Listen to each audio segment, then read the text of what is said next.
Alam mo may mga taong iniisip na kailangan mong magpanganak na confident. Pero hindi totoo yan.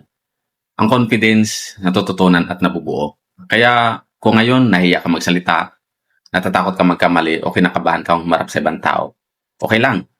Hindi ibig sabihin na mahina ka. Ang confidence ay hindi yung wala kang takot.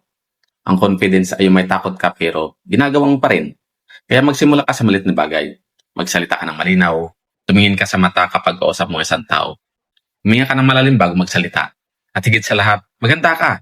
Kasi kapag alam mong pinaghandaan mo ang isang bagay, mas tumitibay ang loob mo.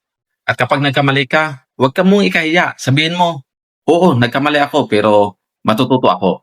Tandaan mo, hindi mo kailangang maging confident bago ka magsimula. Magsimula ka at doon mabubuo ang confidence mo. Kaya sa susunod na matakot ka, huwag mo sabihin, hindi ko kaya. Sabihin mo, natatakot ako, pero susubukan ko. Dahil minsan, isang malit na tapang lang ang kailangan para makilala mo ang mas confident na bersyon ng sarili mo.